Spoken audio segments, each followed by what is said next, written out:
ప్రస్తుతం మనం మహబూబాబాద్ జిల్లాలో పట్టణంలో ప్రస్తుతం మనం ఉన్నాము. చూడొచ్చు ఇక్కడ మనం ఎన్టీఆర్ స్టేడియం ముందు గేటు ఫస్ట్ గేట్ దగ్గర మనం ప్రస్తుతం ఉన్నాము. అయితే రేపు ఆగస్టు 15 సంబంధించిన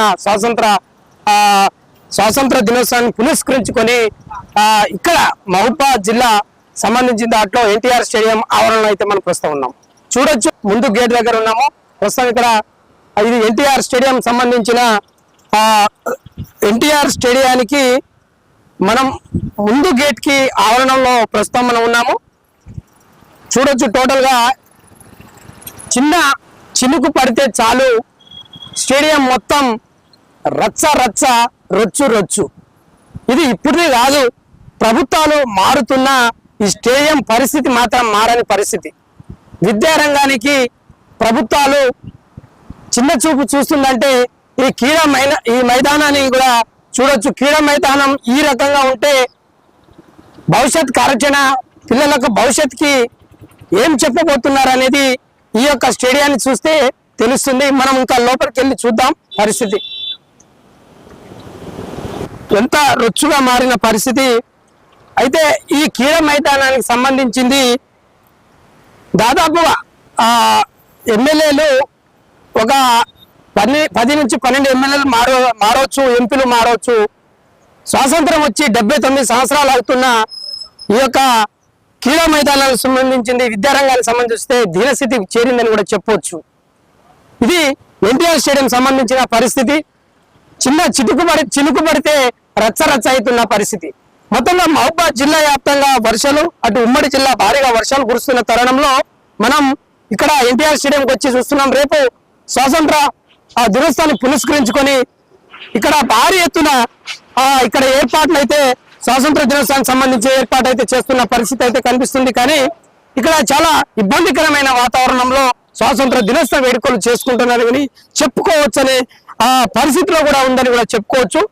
ఇది ఒక అడుగు ముందు వేయాలన్నా కూడా పరిస్థితి దారుణమైన పరిస్థితి. ప్రభుత్వాలు మారుతున్నాయి కానీ విద్యారంగానికి సంబంధించింది కావచ్చు, క్రీడకు సంబంధించినదిగా ఎవరు పట్టించుకొని పరిస్థితిలో ఉన్నారని కూడా మనం చెప్పుకోవచ్చు. టోటల్ గా ఇది ఇక్కడ చూడొచ్చు. టోటల్ ఇక్కడ మొత్తంగా విద్యారంగం సంబంధించిన క్రీడలను వెనుక ప్రభుత్వాలు తీసుకోవట్లేదు అనేది దీన్ని బట్టి చూడొచ్చు. ఇక్కడ మహబూబాబాద్ జిల్లా వ్యాప్తంగా ఇంత పెద్ద స్టేడియము ఎక్కడ లేదు. ఇది మహబూబాబాద్ సంబంధించిన నడిబొట్టు సంబంధించిన బస్టాండ్ ఆవరణలో ఉంది. కానీ ఎందుకు నిర్లక్ష్యం చేస్తున్నారు అనేది సమాధానము ప్రభుత్వం సంబంధించిన వాళ్ళు చెప్పాల్సింది ఉంది. ఎందుకంటే మొత్తంగా మహబూబాబాద్ జిల్లా వ్యాప్తంగా ఒక్క స్టేడియం మాత్రం ఇది ఎన్టీఆర్ స్టేడియము. ఏ మీటింగ్ పెట్టాలన్నా, ఏ క్రీడలు జరగాలన్నా ఈ యొక్క ఎన్టీఆర్ స్టేడియంలో జరుగుతుంది. మరి ఎందుకు నిర్లక్ష్యం చేస్తున్నారు? ఇది మొత్తం 1600 మీటర్ల సంబంధించిన గ్రౌండ్, 1600 మీటర్స్ గ్రౌండ్. ఇక్కడ క్రీడకు సంబంధించింది మొన్న ఇక్కడ సీఎం కప్ అని కూడా పెట్టారు. మరి సీఎం కప్ ఏ రకంగా పెట్టి పిల్లలకు వాళ్ళు క్రీడకు సంబంధించింది చూపించారో ఇది బాధాకరమైన విషయం అని కూడా చెప్పుకోవచ్చు. మొత్తంగా పూర్తి స్థాయిలో రేపు 79వ గణతంత్ర దినోత్సవానికి ముస్తాబ్ అవుతుంది. ఇది ఈ ఎన్టీఆర్ స్టేడియంలో ఉన్న పరిస్థితి. దీనికి సంబంధించింది ఇక్కడ పూర్తి స్థాయిలో అయితే పనులైతే నిమగ్నంగా పనిచేస్తున్నారు. ఎందుకంటే వాళ్ళకు స్థాయి తగ్గట్టుగా పనిచేసుకొని రేపటి కార్యక్రమాన్ని ముగించుకోవడానికి పూర్తి స్థాయిలో ఇక్కడ యంత్రాంగం, పోలీస్ యంత్రాంగం పూర్తి స్థాయిలో పనిచేస్తుందని కూడా చెప్పుకోవచ్చు. హోంగార్డుల నుండి కానిస్టేబుల్, ఎస్ఐలు, డిఎస్పీల వరకు పూర్తి స్థాయిలో నిమగ్నమై వారి యొక్క రేపటి గౌరవవందనాన్ని సేకరించడానికి, వాళ్ళకి ఇవ్వడానికి వివిధ మంత్రులకు సంబంధించిన ఎమ్మెల్యేలకు, ఎంపీలకు వారి యొక్క కార్యక్రమాల్లో నిమగ్నమై ఉన్నారని కూడా చెప్పుకోవచ్చు.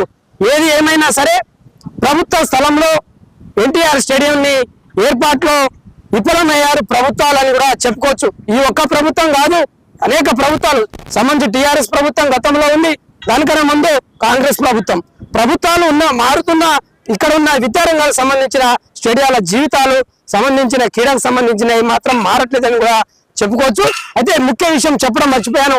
మొత్తంగా ఇది మహబూబాబాద్ జిల్లా ఒక ఇక్కడ మంత్రులు ఉంటారు, ఎంపీలు ఉంటారు, ఎమ్మెల్యేలు ఉంటారు, సంబంధించిన ప్రభుత్వ విప్పులు ఉంటారు. రేపు గౌరవవందనం సేకరించడానికి ఇక్కడ పోలీస్ అకాడమీ నుంచి సంబంధించిన సేకరించడానికి ప్రభుత్వ రామచంద్ర నాయక్ డిప్యూటీ స్పీకర్ గా కూడా అతనికి గుర్తించి కాంగ్రెస్ ప్రభుత్వం ఇచ్చిన పరిస్థితి. మరి రేపు ఇక్కడ గౌరవం సేకరించడానికి వస్తున్న ప్రభుత్వ రామచంద్ర నాయక్ రేపు మొదటి స్థానంలో ఇక్కడ 9 గంటల తరుణంలో ఇక్కడ రావడం అయితే జరుగుతుంది. ఇది సంబంధించింది మహబూబాబాద్ డోర్నకల్ కాన్స్టిట్యున్సీ ఎమ్మెల్యే రామచంద్ర నాయక్ ఇక్కడ రేపు 9 గంటలకు ఇక్కడ రావడం జరుగుతుంది ముఖ్య అతిథిగా. దాంతో పాటు ముఖ్య అతిథులుగా పోలీస్ గౌరవాన్ని సేకరించిన తర్వాత ఇక్కడ ముఖ్య అతిథిగా ప్రసంగాలు ఉంటాయి. దాని తర్వాత స్వాతంత్ర సమర వీరులకు ఇక్కడ సన్మాన కార్యక్రమాలు ఉంటాయి. మొత్తంగా సన్మాన కార్యక్రమాలు ఈ యొక్క రచ్చులో ఏం చేస్తారో లేచి చూడాల్సిన అంశం కూడా కనిపిస్తా ఉంది. దాంతో పాటు దాంతో పాటు విద్యా శాఖ నుంచి కొన్ని పిల్లలకు సంబంధించిన దాంట్లో కొన్ని స్టాల్స్ కూడా పెడతారు. మరి విద్యార్థులకు ఎటు నుంచి నడవాలి, ఏం చేయాలనేది ఈ లైవ్ లో కూడా చూడొచ్చు. మరి రేపు ఎటువంటి సాంస్కృతిక సంబంధించింది మరి ఎటువంటి ఏర్పాటు చేస్తారనేది ఈ యొక్క ప్రాంగణం ఎన్టీఆర్ స్టేడియం లో ప్రాంగణంలో చూడొచ్చు. రేపు విద్యార్థులు మరి ఏ దశ నుంచి ఏ రూట్ నుంచి పోయి డాన్స్ కు సంబంధించి పాటలకు సంబంధించి కావచ్చు, టోటల్ గా ఇక్కడ మొత్తంగా ఇది రొచ్చుగా నీళ్ళలో మయంగా ఏదో ఒక వాగు వచ్చినట్టు పరిస్థితి. ఒక స్టేడియంలో ఈ రకంగా చూడడం చాలా బాధాకరమైన విషయం కూడా చెప్పుకోవచ్చు.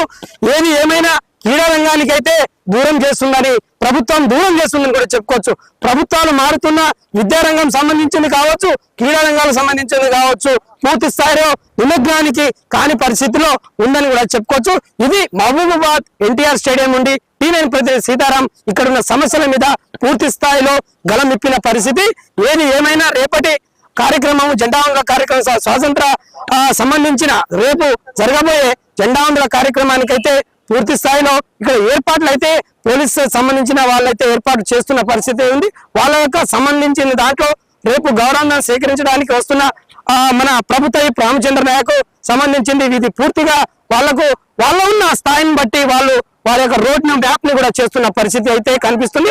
మొత్తంగా అయితే మున్సిపల్ సంబంధించిన వాళ్ళు నిర్లక్ష్యం అయితే చేస్తున్నారని చెప్పొచ్చు. రోడ్లన్నీ కనీసం బ్లీచింగ్ పౌడర్ చల్లని పరిస్థితి.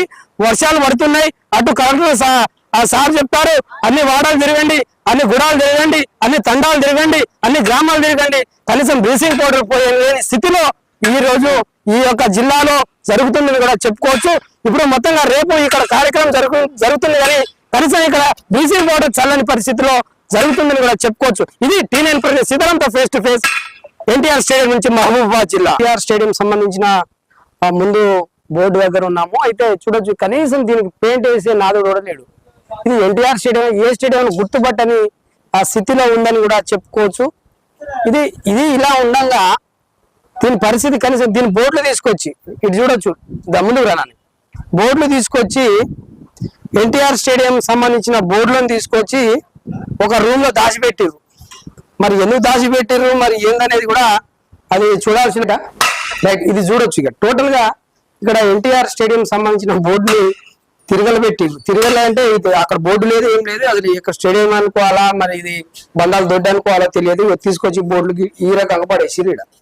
మరి పడేయాల్సిన అంశం ఎందుకు వచ్చింది, వీళ్ళకి ఇంత ఇబ్బంది ఏమి వచ్చింది అనేది కూడా చూడాల్సిన పరిస్థితి. ఏది ఏమైనా ఈ మహబూబాబాద్ జిల్లాకి ఈ యొక్క స్టేడియమే ఒక పెద్ద దిక్కుగా స్టేడియం కూడా మూలగా పడేసిన పరిస్థితి. ఇక చూడొచ్చండి టోటల్ గా బోర్డు కూడా పక్క పడేసిర్రు. మొత్తం ఎడ్ల కొట్టం లెక్క తయారు చేసిన పరిస్థితి.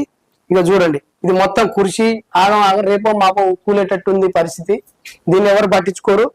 దీంట్లో మాత్రం భారీగా పెద్ద మీటింగ్లు కూడా పెట్టుకొని వారి యొక్క కార్యక్రమాలను ముగించుకొని పోతారు. కానీ ఈ ఎన్టీఆర్ స్టేడియం ని ఇక్కడ క్రీడా రంగానికి సంబంధించింది ఉంది అని ఎవరు పట్టించుకునే పరిస్థితిలో లేరు. అయితే కొత్తగా సీఎం రేవంత్ రెడ్డి గారు ఒక మంచి అవకాశాన్ని ప్రభుత్వం నుండి ఒక మంచి ఆలోచన అయితే చెప్పారు. మరి స్టేడియాల మీద ఒక కన్నేస్తే మంచిగా ఉంటుందని కూడా రేవంత్ రెడ్డి గారికి మేము నిర్ణయిస్తున్నాము. ఇది ఒక క్వశ్చన్ కూడా సార్ తీసుకోవాలి, సేకరించాలి. ఇలాంటి స్టేడియాలను గుర్తించి కొద్దిగా పిల్లలకు ఆట స్థలాన్ని మంచిగా వాళ్ళకు భవిష్యత్తుకి మంచి ఆట స్థలం ఇస్తేనే వాళ్ళు చెడు మార్గానికి పోకుండా ఉంటారు.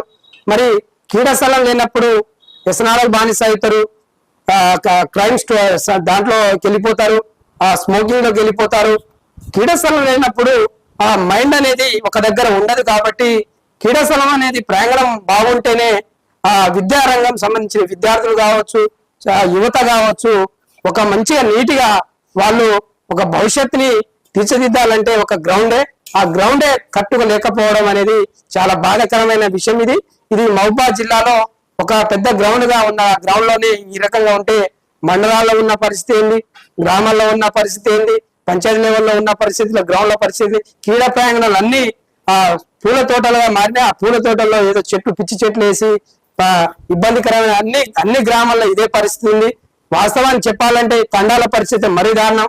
కేసీఆర్ ప్రభుత్వం ఉన్నప్పుడు అక్రమ 2 ఎకరాల క్రీడా ప్రాంగణం ఇచ్చారు, కానీ ఆ క్రీడా ప్రాంగణాల మీద అనేక దాంట్లో పక్కనే శ్వసన వాటక పెట్టడం, దాని పక్కన మొక్కలు ఏదో పెట్టి చెట్లు పెట్టి ఆ కోతులకు ఏదో ఆసన చేసినట్టయింది. ఇది కూడా ఇదే పరిస్థితిలో ఉంది. దీన్ని ప్రభుత్వాలు సంబంధించిన వాళ్ళు పెద్దలు సహకరించి ఈ యొక్క ఎన్టీఆర్ స్టేడియాన్ని తీర్చిదిద్ది, ఇది 1600 మీటర్ గ్రౌండ్. ఈ గ్రౌండ్ లో 800 మీటర్స్, 400 మీటర్స్, 200 మీటర్స్ సంబంధించిన రన్నింగ్ సంబంధించిన ఏర్పాటు చేసుకొని నీట్ గా గ్రౌండ్ ని తీర్చిదిద్దితే పిల్లలు చెడు మార్గం పోకుండా ఇక్కడ గ్రౌండ్కి వచ్చి ఆడుకుంటారు, పాడుకుంటారు, అనేక విశాలంగా వాళ్ళు మంచి చెడు మార్గాన్ని పోకుండా ఉంటారు అనేది ఈ విషయాన్ని ప్రభుత్వం దృష్టికి తీసుకుపోవడం అయితే T9 న్యూస్ తరపున మేము వాళ్ళను గుర్తు చేస్తున్నామని కూడా చెప్తున్నాం. ఇది పరిస్థితి ఎన్టీఆర్ స్టేడియం నుండి, ఇది పరిస్థితి మహబూబాబాద్.